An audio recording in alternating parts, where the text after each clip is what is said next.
আমি বলে যাই আমার জীবনের 3টা শ্রেষ্ঠ কাজ। এক, আমার যখন যৌবন ছিলাম তখন যুদ্ধে গিয়েছিলাম। 2, আমার এলাকাতে ইটনা উপজেলা 11টা ইউনিয়নের মধ্যে একটা মাত্র হাই স্কুল ছিল সদরে, অন্য কোথাও হাই স্কুল ছিল না। আমার জীবনে একটা হাই স্কুল প্রতিষ্ঠা করেছিলাম যুদ্ধের পরে, শুধু মুক্তিযোদ্ধারা মিলে আমার নেতৃত্বে। এবং এই স্কুলটা যতদিন আমি পরিচালনা করেছি, কিশোরগঞ্জ জেলার শ্রেষ্ঠ স্কুল ছিল জয়সিদ্ধি হাই স্কুল, আনন্দমোহন বসুর এলাকায়, যার নামে আনন্দমোহন কলেজ। 3, আমার জীবনের আরেকটি শ্রেষ্ঠ কাজ, এরপরে আর কাজ করতে পারি নাই, সেটা জাফরুল্লাহ চৌধুরীকে আজকে স্যালিউট করি। ভাই, আপনি চলে গেছেন, কিন্তু আমাদের মতো ফজলুর রহমানদেরকে ঋণী করে গেলেন।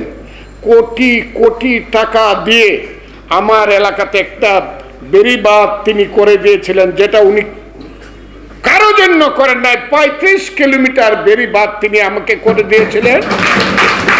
হ্যাঁ, এটা বাংলাদেশে হয় নাই তো। 35 কিলোমিটার বেড়িবাঁধ, টাকা খরচ হয়েছিল 10,99,00,000। 2004 সনে যখন বন্যা হয়, আমি এখানে এসে পড়ে, আমাকে মাফ করবেন, বলতে হবে, নাহলে আমি অপরাধী হব বাংলাদেশে।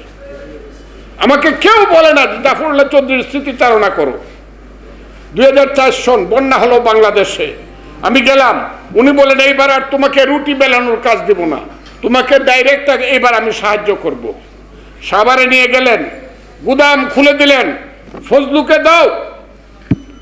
উনি আমার এলাকাতে 500 টন চাল দিয়েছেন, 500 টন বন্যার সময়। প্রত্যেক মানুষের ঘরে ঘরে 5 লিটার করে তেল দিয়েছেন, প্রত্যেককে গুড় দিয়েছেন, মেজবাতি দিয়েছেন, পোশাক দিয়েছেন। কত কোটি টাকার কাজ করেছেন 2004 সন, এটা বলে শেষ করা যাবে না। জাফরুল্লাহ চৌধুরী যদি আমার এলাকার থেকে দাঁড়াইতো, যে আমার এলাকার তো তথাকথিত একজন রাষ্ট্রপতি আছে, তার নাম হামিদ, আব্দুল হামিদ। হ্যাঁ, আরে আইলে ভাই, কলির কাল ছাগলের ছাটে বাঘের গাল, একটা কথা আছে। এই দেশে ফালতু লোকেরা নেতা হয়েছে।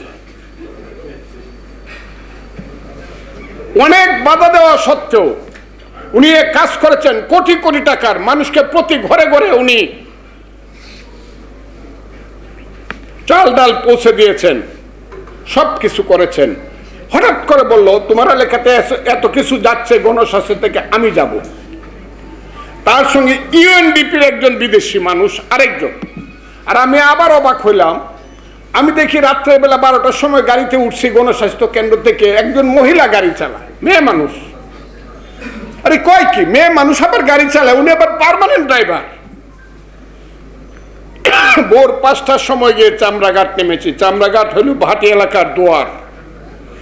ভাটি এলাকা থেকে উজান এলাকাতে আসতে চামড়াঘাট হয়ে আসতে হয়, বিখ্যাত বন্দর। এখন গেলাম, ওখান থেকে নৌকায় উঠলাম, উনি সারা এলাকাতে ঘুরলেন।